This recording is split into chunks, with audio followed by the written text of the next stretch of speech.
Represented for Activated Morning from WEFM 99.9. What's up? What's that? What's up? 99.7. Rise and shine. Let's get ready to take on the day. Activated Morning on WEFM 99.9. It's on now.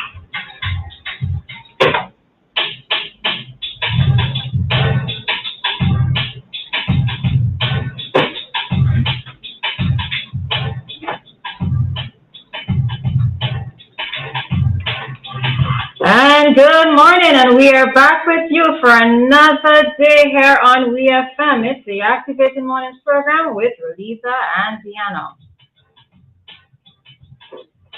And it's looking like it's a little bit overcast on the outside, but I hope that emotionally, mentally, it's not overcast in your head, all right? It's Friday. Free up, people. Free up. So yeah, just wishing everybody a good one today, as per usual. And if you're one of those persons who can't wait for Friday to be done, I hope that it will move very, very quickly for you.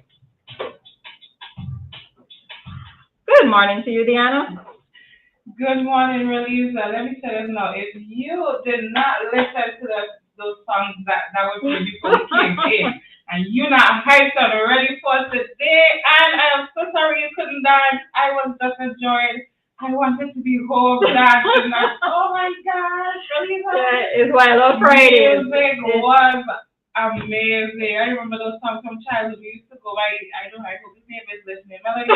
We used to go by the neighbor, and he had these on DVD, these music videos for these songs, and we'd play them, and we'd be watching and trying to learn the move, and you take me right back there this morning. Nice. Yeah. We try to wake up. All of us try to wake up, all right? And try to put you in some good spirits, you know? It's Friday after all, and you know, it's always once you have life, there is hope. I don't care what it is you're going through, once you have life, and for the most part good health, there is hope, all right? So whatever little bit that we can do on our end to make your morning just a little better, we that's all we want to do, right? Just make your morning just a little better. Before we go any further, Joshua Richardson is sending out special birthday greetings to the 5-star general, the world boss, the comrade, Ralph Everett Gonzalez, Dr. the Honorable Ralph Everett Gonzalez this morning. So you have some birthday greetings, PM, coming from Joshua right there. And yeah, make up yourself. All right, so yes, I mean, like him or not, he is our private son. He has been there for the past 24 years, you know. So, you know, as with any other individual, you're hoping to wish the best for them, and extending birthday greetings to somebody is always, you know, it's always a good thing. So happy birthday to the PM from, can I dare say management and staff of WEFM? But yes, management and staff of WEFM, all right? Yeah. So, all right. So, hoping that he'd have a good one. And I realized from one of the ads that we ran this morning that there's going to be action happening tomorrow. So I'm sure that he's going to be celebrating in fine style. And every time I hear that talk about 3 scores and 10, I always remember him. So he has well surpassed that 3 scores and 10. So of course, just wishing him long life from there. But I don't know. I think my wish for him is to relax. Just and I'm not talking about. Oh gosh, I'm probably gonna open a can of worms. So let me probably no. I'm going to say it anyways, right? For him, as he is coming down to older age, to be able to fall back and to relax, right? Maybe to be able to enjoy life a little better.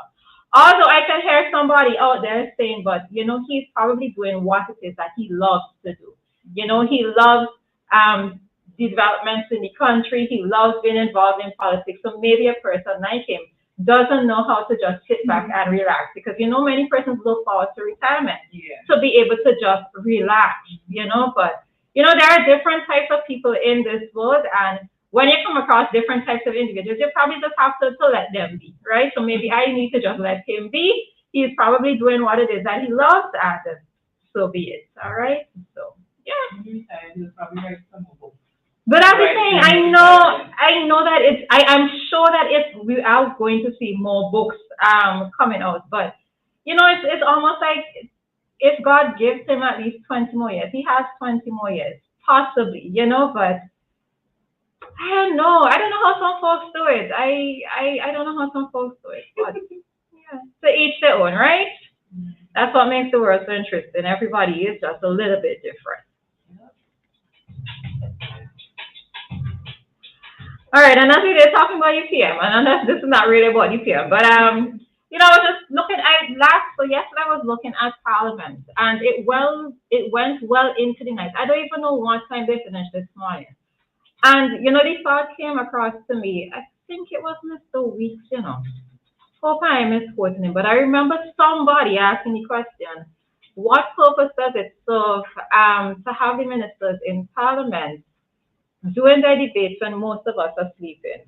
And while it is I could appreciate wanting to get the business of the country done, there are times when I feel like we are slightly disadvantaged whenever Parliament goes on for that long into the wee hours of the morning or whatever time it is that they finish, because we're not able to listen to it in real time. Now, for those persons like myself who would want to listen to it, I'd have to go back now and find a time when I would be up for, maybe doing something else so that I'd be able to listen to it for maybe 3-4 hours straight, but it's just one of those things I sometimes wonder if it actually makes sense, in cases of non-emergencies. But again, I don't know. Somebody says both of our mics sound hollow. Both of our mics sound hollow. Yeah. We do not know how to fix this. We are going to have to fix this when Rajiv comes in. All right? So please bear with us. All right. Oh, and through the Facebook, the audio is off. Okay, let's see. We do not know how to fix this. All right? Because on our end, everything looks fine. Oh, man. Oh, man. Radioland folks. Oh, apologies. All right. Well, Radioland folks, I guess maybe Radioland folks might be hearing us. Okay. No, I wonder if you're saying through the radio it's hollow, but on Facebook it's off. So people on Facebook are not hearing us. Mrs. Joseph, could you let us know if you're hearing us through Probably not hearing. Well, see, that's what we say. Well, when we hear and we leave our shift, we just leave it good. I don't know what will be happening afterwards, right? So, I don't know how to address this. Okay, well, Joshua, okay, so somebody says it's fine on their radio. Joshua says it's fine. So maybe it's... So it's probably on the stream. Somebody says I'm hearing clear on the radio as well. Okay, so it's probably the stream. Okay, so it's the stream. The stream is the issue. Okay. So we're going to get that fixed at some point in this morning. Okay, Joshua says all is well from him and on Facebook. So, Father, I wonder if it's maybe your side. Oh, the stream is fine? So, all right, we're going to figure it out. We talked about that afterwards. All right, so, that was a lot of rambling or a lot of intro, but anyhow, just hope everybody's doing fine, okay? Any further from you? Nah, let's go. All right. So we just want to quickly touch on something that we saw happening. I believe it was yesterday because I saw videos making the rounds yesterday. And just a very short article that appeared on St. Vincent Times where it says police take no parking signs, and the no parking signs are in single inverted commas because they wasn't supposed to be there in the first place, right? They take no parking signs into custody. So St. Vincent police have taken up all the no parking signs that were placed in front of business places in Kingston into custody. Imagine these signs are into custody, right? I wonder who went to get them or what they were doing them afterwards. But anyway, jail. So the removal of these signs were carried out earlier this week. So in a recent interview with the API, the head of the traffic branch department of the RSVGPS, Cain stated that no business place in the capital owns any parking spaces on the streets of Kingston. Vincentians have welcomed the police action, stated that they have tried several times to park in front of various businesses and were met with hostility. All right, so that's a very short article there. And on the live, I'm just going to show a very quick clip of the police taking up some... Making their arrest and taking the signs into custody.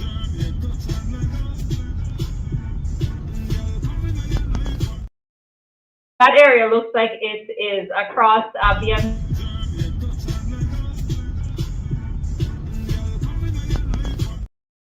All of those, the horseshoes and everything, all of those things were being taken up. Stools were taken up, chairs were taken up, trolleys were taken up, old tires were taken up, all sorts of things were taken up, all right?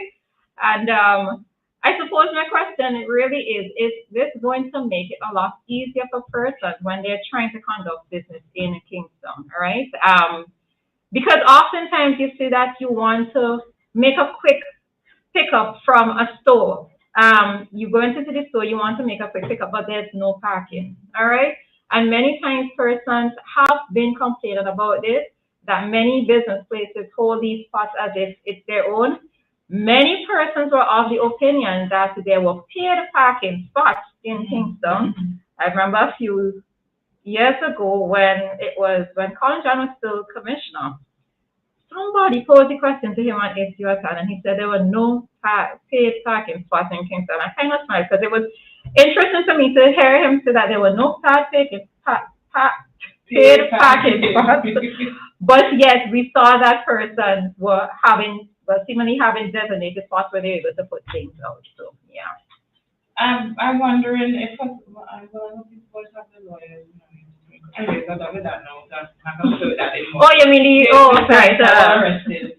Yeah. So I am interested to see what is going to happen now going forward. If persons are going to, if the businesses will just put their vehicles there instead, seeing that there is no sign, or if there are going to be some sort of, I want to say argument or fight, but fight here being not actual fist fight here, but a little fight between customers as well as the business owners. So they have their securities. I'm hoping that their securities will be informed because they would come out sometimes and tell you, hey, no, you can't do that. So knowing intentions,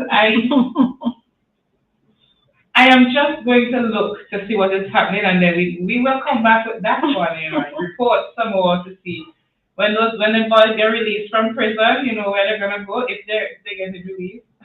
Okay. And yeah, I think one of the things to me is that so we tend to see many initiatives happening all hot and heavy, right? That are hot and heavy, and just give it some time and people revert to their old ways. And I am hoping that this is something that the police, they will be monitoring and they will be continuously doing, whether it's taking up these signs, etc. The point that you were making about the companies probably putting their vehicles there, in a sense, it's supposed to be first come, first served, right? And I think there's also another messaging that needs to go out to individuals who are in some of these parking spots that it's not supposed to be long-term parking. It's supposed to be parking for a short term, whether it's just a quick in and out of a business place or whatever, right? So I think that messaging has to go out to persons who are all excited about the freeing up of these parking spaces, but they have to know that it's short-term parking. I suppose too, there has to be a definition of what short-term parking is going to be. Because you could tell me short-term parking might be 2 hours. Somebody might say 15 minutes, somebody could say 2 hours, right? Once it doesn't entail this full day or once it isn't for a full day, somebody could say it's short-term parking. So I think even with that, just to make things very clear for everybody, there should be a definition of what short-term parking is, all right? But we will see what happens and how this continues to play out on the streets of SBG, okay? And with that, we are heading on out and heading directly into today's